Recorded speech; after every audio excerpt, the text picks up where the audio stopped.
Next हमारा था, next क्राइटेरियर is a SASA, यानी एंगल साइड एंगल, है ना। इसके पहले हमने दो क्राइटेरियर के बारे में देखा, है ना। तो वो हमारा फर्स्ट था, देखो मैं आपको बता दूँ, हमारा फर्स्ट था SSS, है ना। फिर सेकंड था हमारा, सेकंड है हमारा SAS। अब थर्ड है हमारा ASA। ओके, तो इसमें हमने फर्स्ट वाले में क्या देखा था, फर्स्ट वाला हमारा था साइड साइड साइड, हाँ। सेकंड वाले में था हमारा साइड एंगल और साइड, यानी फर्स्ट वाले में तीनों साइड के बारे में था, है ना। अब सेकंड वाले में क्या था कि 2 साइड इक्वल थी और 1 एंगल इंक्लूडेड था। अब इसमें क्या है, इसमें है एंगल, साइड और एंगल, है ना। तो अब जो है वो हमारा थर्ड है ASA, है ना। तो इसमें क्या है, एंगल साइड एंगल, यानी कि अब इसमें क्या कि 2 एंगल दिया हुआ है और उसके अंदर 1 साइड इंक्लूडेड होगी, है ना। जिस तरह से सेकंड वाले में 2 साइड दिया होता है और 1 एंगल इंक्लूडेड होता है, इस तरह थर्ड वाले में है कि 2 एंगल दिया होगा और उसकी 1 साइड इंक्लूडेड होगी। फॉर एग्जाम्पल, अब मैं आपको बता दूं कि अगर आपको 2 एंगल करस्पॉन्डिंग एंगल दिया हुआ है और उसके अंदर 1 इंक्लूडेड साइड है, तो हम कह सकते हैं कि ये जो एंगल है वो ASA है ना। मैंने बताई ना। अब फिगर के थ्रू मैं आपको समझा दूं, जैसे हमको 2 एंगल, जैसे हमको 2 फिगर गिवन है, ओके।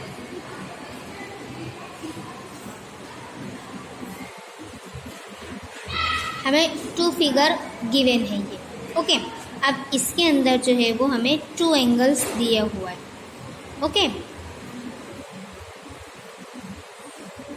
अब इसके अंदर क्या होगा कि हमें ये 2 एंगल्स दिया हुआ है ना।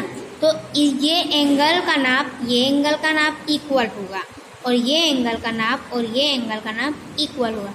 तो अब ये 2 एंगल के बीच में यानी इंक्लूडेड 1 साइड है, ओके। तो ये 1 साइड है, तो ये क्या होगी, करस्पॉन्डिंग 1 साइड इक्वल है और 2 एंगल भी इक्वल है, तो ये ASA क्राइटेरियर्स के ऊपर से कॉन्क्रीज होगा ये एंगल, है ना। अब कभी कभी ऐसा भी होता है, अब एक फिगर और देख लो कि हमें जो है वो एंगल और साइड से मतलब रखना है ना। तो अब इसके अंदर क्या दिया है कि फिगर थोड़ी सी उल्टी दी है और एंगल देखो, अब इसमें ये एंगल दिया हुआ है, ये एंगल दिया, तो ये दोनों की साइड ये हुई, है ना। तो ये एंगल जो है वो करस्पॉन्डिंग एंगल होगा, यानी कि 2 एंगल के बीच एक इंक्लूडेड साइड हो तो वो ASA एंगल होगा, है ना। इसी तरह से हमारी ये सेकंड वाले में था कि 2 साइड के अंदर 1 एंगल इंक्लूडेड होगा तो वो SAS जो है वो एंगल कॉन्क्रीज होगा। और हमारा थर्ड वाले में क्या है, एंगल साइड एंगल, यानी कि इसमें 2 एंगल्स के बीच में इंक्लूडेड साइड जो होगी वो इक्वल होगी, तो वो ASA कॉन्क्रीज होगा, ओके। अब ये हुए हमारे 3 क्राइटेरिया, है ना। अब इसके बाद हमारे पास एक चीज़ और है ना, राइट एंगल ट्राइंगल, वो बाद में आता है, बट फिर भी हमको जो है वो समझना है, क्योंकि राइट एंगल ट्राइंगल तो इसको क्या कहेंगे, RHS। अगर हम इसमें भी ऐड कर देंगे तो भी चलेगा, RHS यानी right angle hypotenuse side, okay. तो अब इसमें हम देखेंगे कि इसमें यानी कि क्या होता है, राइट एंगल जो है वो आपको पता ही है, राइट एंगल 90 का होता है ना। तो 90 का एक एंगल होगा। तो इसके अलावा यानी कि ये 3 के अलावा हमारे पास एक ये भी क्राइटेरियस है। इसमें क्या होता है कि एंगल जो है वो राइट एंगल यानी कि RHS में क्या होता है कि राइट एंगल जो होता है वो उसमें एक तो है 90 का, जैसे आप फिगर के थ्रू मैं आपको समझाती हूँ कि ये हमारा ट्राइंगल है, राइट एंगल ट्राइंगल। ओके,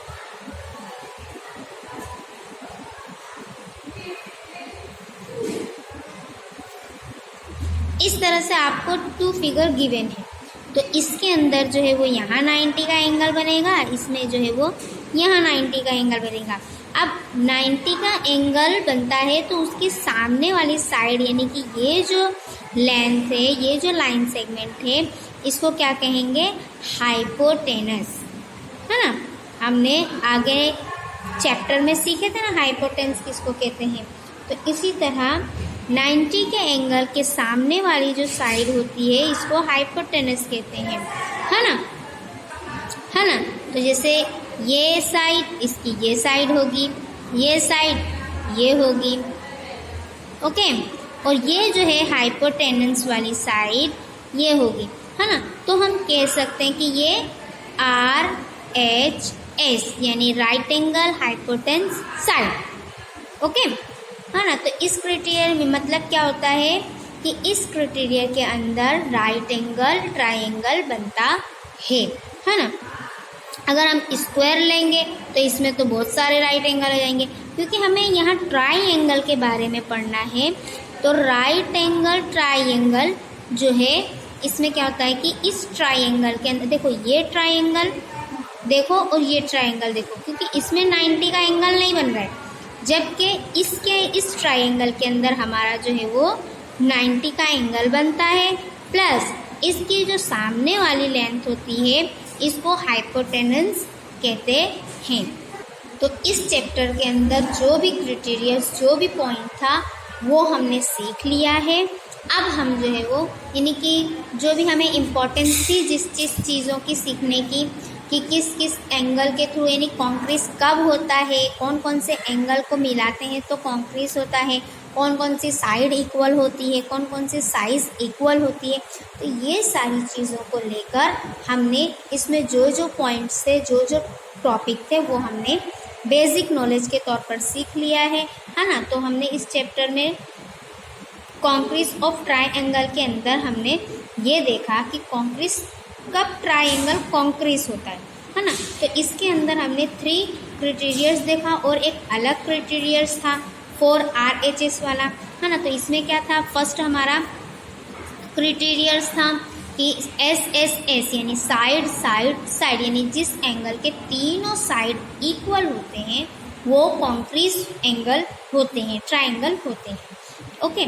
इसी तरह से सेकंड था हमारा SAS यानी साइड एंगल साइड। अब इसमें क्या होता है कि हमारी 2 साइड इक्वल होती है और 1 एंगल इंक्लूडेड होता है, तो वो हमारा ट्राइंगल कॉन्क्रीज होता है, यानी उसको हम कह सकते हैं कि ये SAS ट्राइंगल कॉन्क्रीज है। इसके बाद हमारा 3rd नंबर का जो क्राइटेरिया है वो है ASA यानी एंगल साइड एंगल। जिस तरह से हमारे सेकंड वाले क्राइटेरिया में क्या था कि साइड एंगल साइड था, तो हमारे 3rd में है एंगल साइड एंगल, यानी इसमें क्या होता है कि 2 एंगल्स इक्वल होते हैं और 1 साइड जो है वो इंक्लूडेड होती है, तो उसे हम कहते हैं ASA ट्राइंगल कॉन्क्रीज है ना। मैंने आपको ये बताया है कि ये 2 एंगल्स हैं, 2 एंगल्स की जो 1 साइड इंक्लूडेड होती है बीच की, उसे हम क्या कहते हैं ASA ट्राइंगल कॉन्क्रीज है। उसके बाद यानी ये 3 के अलावा एक और, तो ये हमारे 3 क्राइटेरिया थे। अब हमारा जो इन तीनों के अलावा था RHS, है ना, यानी राइट एंगल हाइपोटेनस साइड। ये रहा हमारा राइट एंगल ट्राइंगल, और ये इसकी जो सामने वाली साइड होती है इसको हाइपोटेन्यूस कहते हैं ना, मैंने अभी समझाया ना, और इसकी टू साइड इक्वल होती है, तो ये हमारा RHS एंगल जो है वो ट्राइंगल बनता है 90 यानी कि इसका मतलब ये होता है कि इस क्राइटेरिया के अंदर राइट एंगल ट्राइंगल बनता है, तो इसे हम कहेंगे RHS यानी कॉन्क्रीज है। तो अब जो है वो हमने इसके सारे पॉइंट्स सीख लिए हैं, तो अब जो है वो हम इसकी एक्टिविटीज़ देखेंगे। ओके, अब हमारा जो है इस चैप्टर के अंदर जो भी एक्टिविटीज़ है वो हम देखेंगे। तो फर्स्ट है fill in the blank so as to make each of the following statement true, यानी ट्रू इसमें स्टेटमेंट हमें लिखना है। देखो हमारा फर्स्ट दिया है, two figures with the same shape and size are called congruent, है ना। मैंने आपको जब लेसन एक्सप्लेन करने से पहले मैंने आपको इंट्रोडक्शन दिया था कि यानी कि कॉन्क्रीट, व्हाट इज कॉन्क्रीट, है ना। तो कॉन्क्रीट यानी जिस फिगर की यानी टू फिगर्स की जो शेप और साइज दोनों सेम होंगे तो उसे कॉन्क्रीट कहेंगे, है ना। फिर सेकंड है, two squares are said to be congruent if they have the side of equal length, है ना, क्योंकि टू स्क्वायर है उसकी जो है स्क्वायर की चारों साइड जो है वो इक्वल होती है, तो वो जो है वो कॉन्क्रीट होगा, उसकी लेंथ उसकी साइड दोनों जो है वो इक्वल होंगे। अब थर्ड है, the nation for the concrete is equal not, है ना। इस तरह से यहाँ भी दिया है कि if angle P is equal angle Q then it's represented as, यानी कि अब अगर हम यहाँ बनाते हैं तो एंगल P एंगल Q, तो ये दोनों को रिप्रेजेंट अगर हम करेंगे तो ये दोनों क्या होगा, अगर दोनों की साइड और लेंथ इक्वल होगी तो वो इक्वल होगा, अगर इक्वल नहीं होगी तो वो इक्वल नहीं होगा। If angle PQR equal not angle RSK then QR का क्या होगा, देखो मैंने आपको बताई थी ना कि अगर PQR यानी कि अब इसके अंदर क्या है कि P की जगह R आएगा, Q की जगह S आएगा और R की जगह K आएगा। तो अब हमें जो है वो QR दिया है ना, लाइन सेगमेंट वाला दिया है, वो करस्पॉन्डिंग की यानी जगह दे, तो QR की जगह क्या आएगा SK, है ना, तो ये SK आ गया। अब इसके अंदर हमें जो है वो बताना है, if a angle DEF is not equal angle MNO then FDE का क्या होगा, है ना, एंगल DFE। तो अब जो है वो देखो यहाँ D की जगह M है, E की जगह N है और F की जगह O है, तो अब FDE लिखा है यानी FDE, तो क्या बनेगा हमारा O एंगल OMN, है ना, तो ये यहाँ बन गया है। इस तरह से हमें यहाँ भी करना है, XF दिया है तो XF की जगह क्या बनेगा CA बनेगा। तो ये था हमारा फिल इन द ब्लैंक्स। अब 8 नंबर में देख लेते हैं, if two angles are congruent their measures are same, है ना, क्योंकि दो एंगल तभी सेम हो सकते हैं जब उनका मेजर यानी उनका नाप जो है वो सेम होगा, तभी वो कॉन्क्रेंट हो सकते हैं। Next, for angle ABC and angle XYZ line segment AB and XY और BC YZ and CA XZ then ABC and XY under SS rule, है ना। जाहिर सी बात है, मैंने आपको बताया था ना फिगर ड्रॉ करके कि SS साइड यानी कि ये जो है वो दोनों क्या है सेम है, इक्वल है, तो एंगल की दोनों तीनों साइड जो है वो इक्वल होती है, तो वो SS रूल वाले से क्राइटेरियंस होता है। नेक्स्ट फिर है for angle P Q R and angle X Y Z, line P Q is equal line segment X Y, है ना, पी क्यू के साथ एक्स वाई ही आएगा, तो एंगल क्यू तो एंगल वाई 90 का है, यानी कि हमको ट्रायंगल बनाना है ना। तो यहाँ जो है हमारा ट्रायंगल दिया हुआ है, तो ये कौन सा है, RHS यानी right angle hypotenuse side rule, इस एंगल से इसको हम कॉन्क्रीज करते हैं। ओके, तो ये था हमारा फिल इन द ब्लैंक्स, और इसी तरह से ट्रू फॉल्स भी दिया हुआ है। अब हम थोड़ा सी आगे देखेंगे।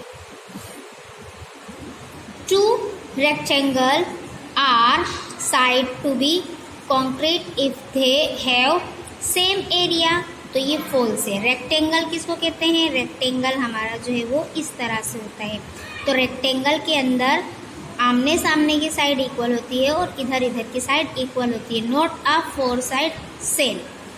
ओके, तो ये फॉल्स आएगा हमारा आंसर। फिर two circle are said to be a congruent if they have the same radius, तो ट्रू, क्योंकि रेक्टेंगल के अंदर सर्कल के अंदर जो उसका रेडियस जो होता है वो सेम होता है, टू सर्कल का रेडियस सेम होता है, तो ये ट्रू आएगा। To be a congruent two figures must have the same shape, तो wrong. Symbolically, PQ line and XY line are congruent is represented as a PQ is equal XY, तो it's not, तो ये गलत होगा क्योंकि P की जगह PQ के साथ XY आएगा, है ना, तो इसको रिप्रेजेंट करेंगे तो ये ऐसा नहीं होगा। Two triangles are said to be a congruent if they two triangles have their corresponding angle and side congruent, तो यस, यानी टू ट्राइंगल के अंदर कॉन्क्रीट कब होता है, जब उसका ट्राइंगल और करस्पॉन्डिंग एंगल वाले साइड जो है वो दोनों कॉन्क्रीट होते हैं, तो उसे यानी वो राइट होगा हमारा आंसर। अब देखो यहाँ मैंने आपको समझाई थी ना, अब इसके अंदर फिगर दी हुई है, मैं आपको ये समझा देती हूँ कि which concrete criterions do you use in the following, यानी हमें जो है वो ट्राइंगल दिया हुआ है और इसके अंदर हमें जो है वो साइज यानी कि उसका नाप भी, मेजर भी दिया हुआ है।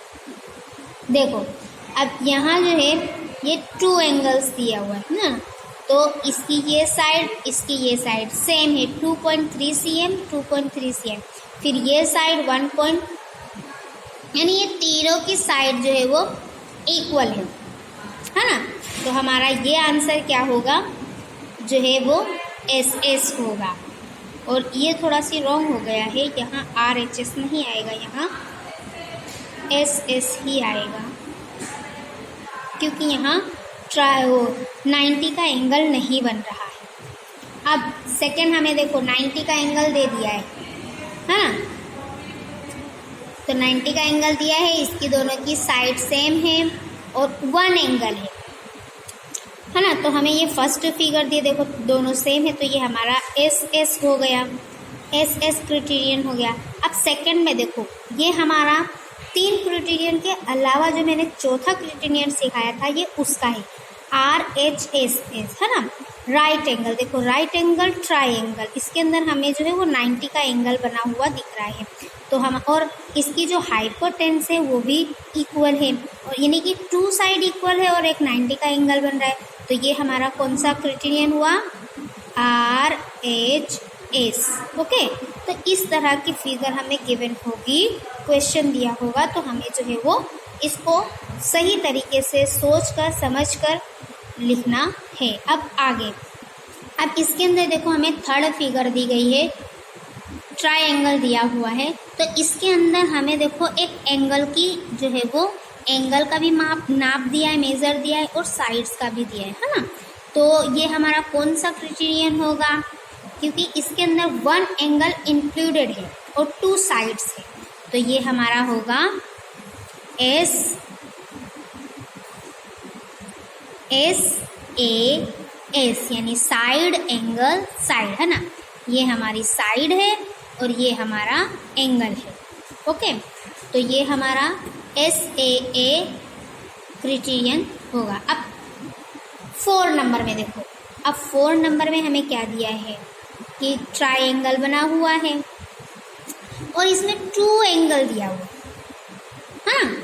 तो 2 एंगल बना हुआ होता है तो वो हमारा कौन सा क्राइटेरियन होता है, तो ASA, यानी कि 2 एंगल्स एंड 1 इंक्लूडेड साइड।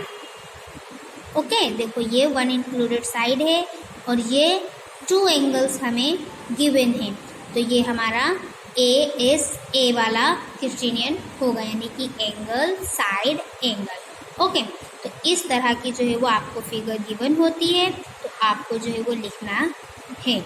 अब इसके अंदर भी देख लो, आपको ये सारे फिगर्स दिए हुए हैं ट्राइंगल के, तो हमें जो है वो उसको एंगल यानी कि करस्पॉन्डिंग है या नहीं उसका ये दिया हुआ है और रूल दिया हुआ है कि कौन कौन सा रूल है। तो ये भी हम देख लेते हैं। देखो फर्स्ट है ABC और XYZ, इसमें 3 और 3 यहाँ दिया हुआ है, फिर 4 सेंटीमीटर 4 सेंटीमीटर, 3.5 3.5, यानी कि इसके अंदर तीनों साइड क्या है, इक्वल है, यानी ABC से ZXY आएगा, तो यानी कि ये SS वाला रूल है। फिर इसके अंदर देखो 90 का एंगल है, यानी कि ये RHS वाला रूल है, और फिर इसके साथ ABC और XYZ। ओके, एंगल ABC और एंगल XYZ इक्वल है और रूल हमारा क्या लगेगा, RHS वाला रूल लगेगा। इसी तरह से ये भी है, तो इस तरह से हमें जो है वो, अब देखो यहाँ देखो इस तरह से, अभी यहाँ क्या लिखा है कि which concrete criterions do you use in the following, यानी कि कभी कभी हमें इस तरह की फिगर दी हुई होती है ना, तो इसमें हमको देखकर घबराना नहीं है, हमें बस उसके हिसाब से ही जो हमारी लाइन सेगमेंट दी हुई है, एंगल बना हुआ है, साइड्स दी गई है, उसके हिसाब से हम इसको फॉलो करेंगे तो हमारा जो है वो आंसर आ जाएगा, है ना। देखो ये फिगर दी हुई है, इसमें भी 2 एंगल्स है, राइट एंगल्स है, यानी RHS वाला है ये। ओके, नेक्स्ट देखो इस फिगर के अंदर 3 साइड यानी दिया हुआ है, देखो इसकी साइड ये दिया है, यहाँ एंगल दिया है, यहाँ इसकी इक्वल साइड दिया है, तो ये क्या बनेगा ABC, तो क्या बनेगा NBM, है ना। तो ये हमारा SS वाला रूल हो गया और इसमें भी ऐसे ही होगा, तो ये